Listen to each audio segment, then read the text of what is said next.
Hello guys, तर स्वागत आहे तुमचं आपल्या या यूट्यूब चॅनलवरती. मित्रांनो, चॅनलवर नवीन असाल तर चॅनलला सबस्क्राईब नक्की करा. तर आता इंद्रा, राणी, आबा, मालती सगळेजण फॅक्टरीमध्ये आलेले असतात आणि ही जी तनिषा आहे ती रेडी होऊन फॅक्टरीमध्ये त्यांच्या आधी आलेली असते.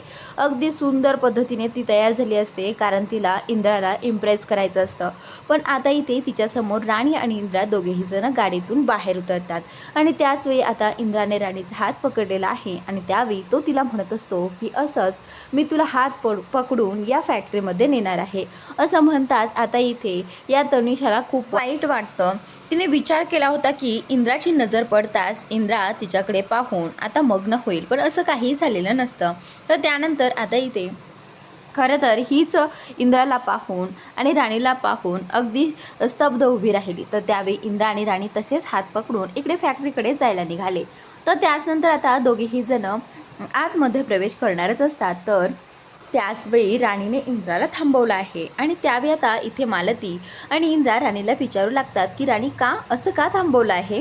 तर त्यावेळी राणी जी आहे ती बोलते की थांबा सर, 1 मिनिट. तर आता राणीने लगेचच एका परातीमध्ये कुंकवाचं पाणी आणलेलं असतं आणि त्या कुंकवाच्या पाण्यात इथे इंद्राला पाय बुडवायला सांगितलेले असते आणि एक पोस्टर तिने आणलेलं असतं आणि त्या पोस्टरवरती पाय उमटवायचे असतात, ठसे उमटवायचे असतात असं राणीचं म्हणणं असतं.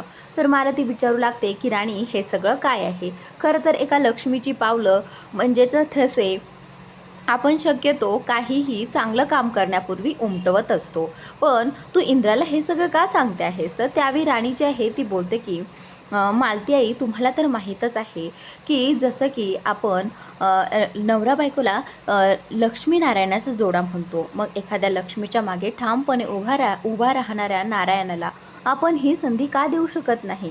जर तो एखाद्या बाईसोबत एवढं ठामपणे उभा राहू शकतो, प्रत्येक स्थितीमध्ये तिला सावरू शकतो, प्रत्येक परिस्थितीमध्ये तिला साथ देऊ शकतो, मग कधीतरी पुरुषांना देखील असा पुढाकार दिलाच पाहिजे. तर त्यावेळी आता राणीचं हे बोलणं ऐकून आबांना आणि मला तिला खूप छान वाटतं.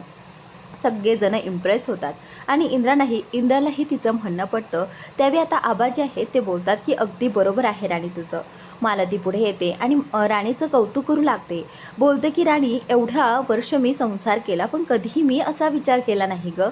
पण राणी, खरंच तू खूप हुशार आहेस आणि तुझं कौतुक करावं तेवढं कमी आहे. ज्यावेळी मालती राणीचं कौतुक करते त्यावेळी सगळे कामगार जे आहेत ते खुश होतात, कारण आता मालती मॅडमकडूनही राणीला कुठलाही त्रास नसणार आहे आणि त्यामुळे सगळे हॅप्पी असतात.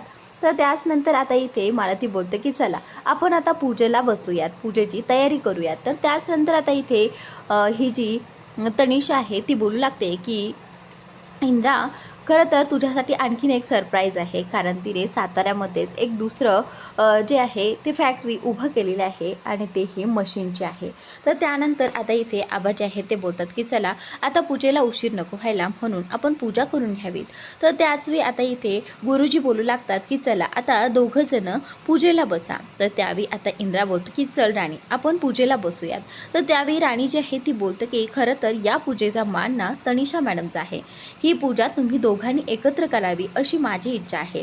आता राणी खातीर इथे इंद्रा तनिषाबरोबर ती पूजा करण्यासाठी बसतो आणि इथे तनिषाला खूप छान वाटतं की राणीने स्वतःहून पूजा करण्याची ही संधी तिला दिलेली असती आणि आता ती बोलते की मी या संधीचं सोनं केल्याशिवाय राहणार नाही आणि लवकरच तुला या गोष्टीचा पश्चाताप होईल. मी लवकरच माझ्या इंद्राला परत मिळवणार आहे. असं आता इथे ही जी तनिषा आहे ती इंद्राकडे पाहून म्हणत असते.